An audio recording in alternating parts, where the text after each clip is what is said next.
غالیب آزمون نوروزی کدبانوی بهترین ناحیه واسه دولتبی گلمیرزوی و این همسایه‌هایش نان چپاتی میپزند. با آتش چوب قوزپایه و لخچه‌آلود آن تنور اینگونه تفسانیده استفاده می‌نمایند.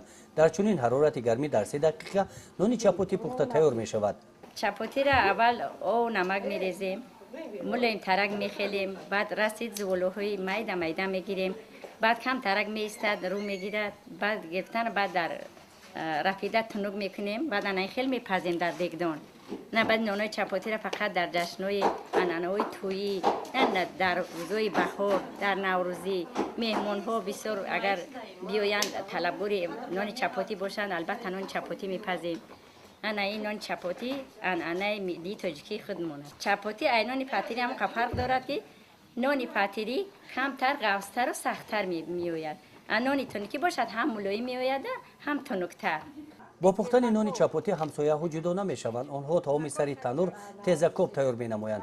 تیزکوب تمام ملی بوده تیز تیار است. میگویند که استعمال آن با نان چپاتی گرم لذت خوش داشته طبع کس را بریده می‌گرداند.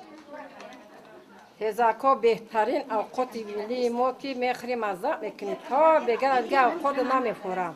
خیلی اوقات با مزه در سر چردون نون جوش قطعی و مزه که وقتا طرز تیار کردن تیزکوب کم ترک پودینه تازه میچینیم، گشنیج میچکیم اول، بعد با خشک کردگی ما تیار است. پودینه، اوکروب، گشنیج، بعد کم ترک با قلمفر بر وقت ترک خیلی که مادرای ما تیار میکردن بر وقت چکیده در بانکو پر میکردن. بعد ای میده همون قلمفر چکیدگی قطعی نگول در اوج آمدگی میریزن، کم ترک نمک میکنن، بعد میشه تیزکوب. انا بعد ای سری چگدان و نگر مکی کندن در همون تیزکوب تر کرده و میخورن.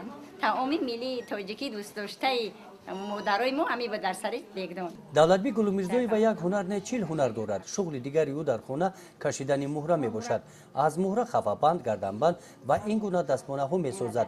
این گونه آرایشات را برای زیب و زینت زنان و دختران استفاده می نمایند. در بازار طلبکارانش زیاد هستند.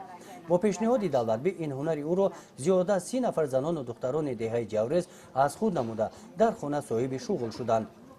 گزارش خواجه نظریف خدای نظر ظهروف از ناحیه واسه برای برنامه اطلاعاتی نوید. نش دستمانه، نشم خفابند، نش گردنبند.